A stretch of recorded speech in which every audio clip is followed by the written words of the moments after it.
आपसे प्यार से 3 घंटे से कर रहे हैं बात। रास्ता रोका रखा है। जो हम 3-4 घंटे से वेट कर रहे हैं उसी में हमारे खराब हो चुका है मेरा बुखार। तो गाइस आपने बिल्कुल सच पढ़ा है, क्योंकि जैसी फॉरेन कंट्री से आते हो अपने कंट्री में और फिर पता चलता है कि आपकी गिरफ्तारी होती है और आपको जाना होता है घर और सीधा जाना पड़ जाता है जेल, और आपको पता भी नहीं होता है। आपको फैमिली को यहाँ पता मालूम चलता है घर पे, तो जो फैमिली वाले रो रो कर बुरा हाल होता है। जब आप कोर्ट में पेशी होता है, यहाँ से एयरपोर्ट पुलिस लेकर जाती है, तब मालूम चलता है कि एक्चुअली प्रॉब्लम क्या था।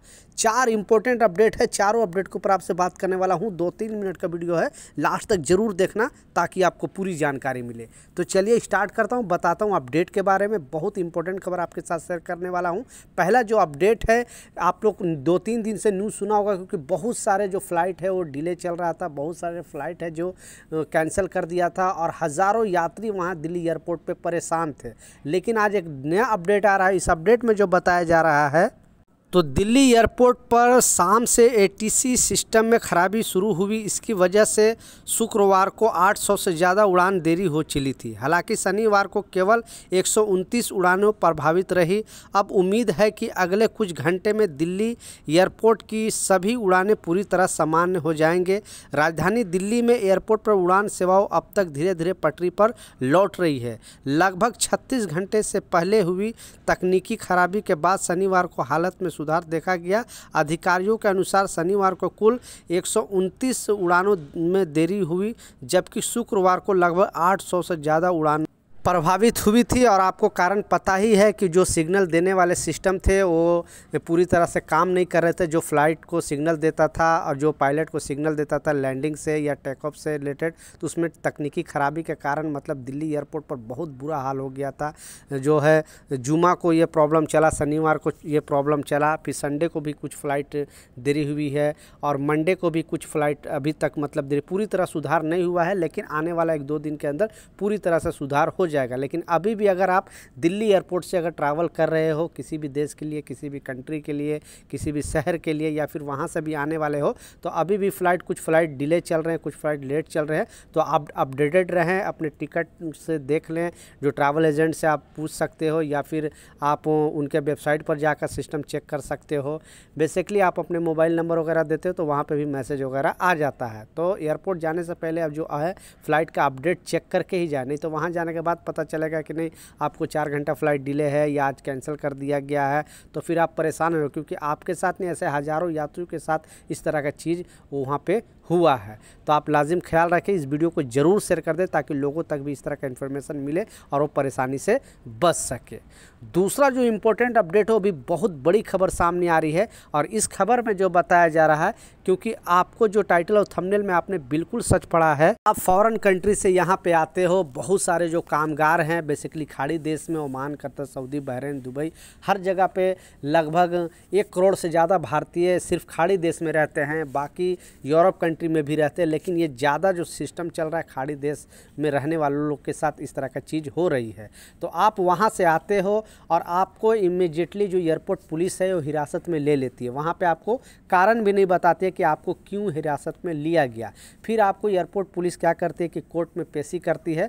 जब आप कोर्ट में जाते हो तब आपको पता चलता है कि आपने ये गलती किया था, इस गलती के वजह से गिरफ्तारी हुई है। अब आपके फैमिली को वहाँ पे रो रो कर बुरा हाल होता है कि आखिरकार ये जो हम आने वाले थे आखिर वो गए कहाँ। फिर बाद में पता चलता है कि उनको कोर्ट में पेशी किया गया है, उनके खिलाफ़ ये मुकदमा था। तो ऐसे एक नहीं, आज तो एक घटना घटा है, लेकिन इससे पहले बहुत सारे यात्रियों के साथ हो रहा है और बहुत सारे लोगों को गिरफ्तारी हो रही है। क्योंकि जब आप बहुत सालों के बाद यानी 2 साल, 3 साल, 4-4 साल के बाद अपने देश वतन वापस लौटते हैं, आप सोचते हैं अपने बीवी बच्चों से जाकर मिलेंगे, लेकिन फिर पता चलता है कि आपको वहाँ पे जेल की सज़ा हो गई। तो ये जो अपडेट है, ये जो खबर है, क्योंकि पहले क्या होता था कि इतना जो डेटा है वो रखती नहीं थी और लोग सोचते थे कि हम यहाँ से यानी इंडिया से अगर कुछ ऐसे छोटे मोटे भी कुछ कलाकारी आप करके आप चले जाते थे गल्फ़ कंट्री में, जैसे दुबई है, ओमान है, कतर है, सऊदी है, बहरीन है, वहाँ पे चले जाते थे और सोचते थे कि हम 2 साल बाद, 3 साल बाद अगर हम यहाँ पे आएंगे तो हमें उतना कोई मतलब सारे चीज़ भूल जाती थी। लेकिन जब भी गवर्नमेंट के पास कोई भी डेटा होता है, कोई भी आपके खिलाफ़ मुकदमा होता है, तो एयरपोर्ट में वो चीज़ डाल दिया जाता है कि जैसे ये शख्स आता है उनकी गिरफ्तारी हो जाती है। तो गिरफ्तारी का कारण यही है क्योंकि आप भी अगर कोई भी प्रॉब्लम करके गए, छोटी से छोटी, बड़ी से बड़ी कोई भी प्रॉब्लम, और आप 2 साल 3 साल 4 साल के बाद अब यहाँ पे आ रहे हो, तो आप ये दिमाग में अगर सोच लेते हो कि नहीं हमें वो लोग भूल गए होंगे या पुलिस वाले लोग इतना ये नहीं करेंगे, तो अब ऐसा नहीं है क्योंकि एयरपोर्ट पुलिस के पास पूरा डेटा होता है, सारा सिस्टम होता है। जो भी नज़दीकी थाना में जहाँ पे भी आपके खिलाफ़ कोई भी एफआईआर वगैरह दर्ज कर देती है, तो वहाँ पे वो लोग क्या करते हैं कि डेटा भेज देता है एयरपोर्ट पुलिस के पास। फिर एयरपोर्ट पुलिस सारे एयरपोर्ट में, एक एयरपोर्ट में नहीं, क्योंकि आप किस एयरपोर्ट में आ रहे हो आपको गवर्नमेंट को कैसे पता चलेगा, इसलिए सारे एयरपोर्ट पर आपके खिलाफ़ वहाँ पे ये होता है। और जैसे ही आप आते हो तो वहाँ पे पुलिस आपको गिरफ्तारी कर लेते हैं। तो जो भी फॉरेन कंट्री में अगर यहाँ से कुछ उल्टे सीधे भी काम करके गए हो और आप सोचते हो कि हमें बख्श दिया जाएगा इंडियन गवर्नमेंट द्वारा, तो ऐसा नहीं होगा। डेली पर डे कुछ ना कुछ लोगों की गिरफ्तारी होती है।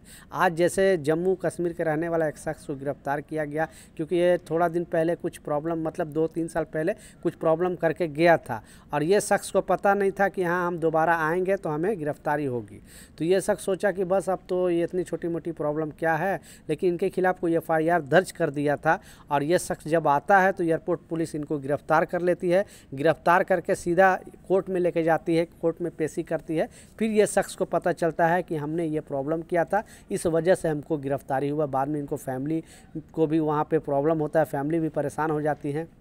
फिर पुलिस द्वारा फैमिली को रिपोर्ट भेजा जाता है कि आखिर इस प्रॉब्लम के वजह से इनको ये हिरासत में लिया गया है। तो इस वीडियो को ज़रूर शेयर कर दें। आप ज़्यादा से ज़्यादा कोशिश करें कि आप कुछ ऐसा मिस्टेक ही ना करें, नहीं तो आप पर इस तरह का चीज़ हो सकती है। और आप बिल्कुल अगर फॉरेन कंट्री से आप आओगे और आपके खिलाफ़ कोई भी एफआईआर वगैरह है तो आपको एयरपोर्ट पर गिरफ्तारी पक्का 100% होगी, क्योंकि बहुत सारे यात्रियों को गिरफ्तार किया जा रहा है।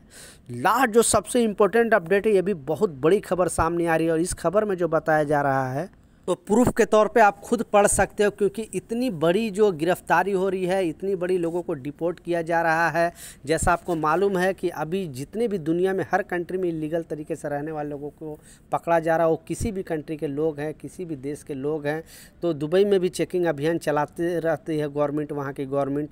अब सऊदी अरबिया के अंदर फिर से एक चेकिंग अभियान चलाया गया है और इस चेकिंग अभियान के अंदर 12,000 लोगों को डिपोर्ट किया गया। आप समझ सकते हो, 12,000 लोगों को, कुछ लोगों को जेल में भेजा गया और कुछ लोगों को इमीडिएटली डिपोर्ट कर दिया गया है। कुछ लोगों को बाद में डिपोर्ट किया जाएगा, 1-2 महीने जेल में रख कर। तो आप भी अगर बेसिकली खाड़ी देश में काम कर रहे हो तो सावधान रहना, सतर्क रहना। आपका अगर वीज़ा एक्सपायर हो जाता है तो या तो दूसरी कंपनी में अगर वीज़ा लग रहा है तो नो प्रॉब्लम, नहीं तो आप अपने कंट्री वापस आ जाओ। आपके पास कोई भी डॉक्यूमेंट में प्रॉब्लम है, किसी तरह का कोई भी मुश्किल है, आपका जैसे विजिट वीज़ा में भी गए हो, वहाँ पे विजिट वीज़ा एक्सपायर हो गया, उसके बाद भी वहाँ पे रह रहे हो, तो आप अपने एम्बेसी में जाकर संपर्क कर सकते हो, पूछ सकते हो उन लोगों से। नहीं तो अगर आप पकड़े जाओगे तो फिर लाइफ टाइम आपको बैन किया जा सकता है। दोबारा आप जिस कंट्री से पकड़े जाओगे उस कंट्री में फिर वापस नहीं जा सकते हो और आपको जेल की भी सज़ा हो सकती है। जैसा 12,000 लोगों को गिरफ्तार किया गया है और उनको डिपोर्ट किया गया है।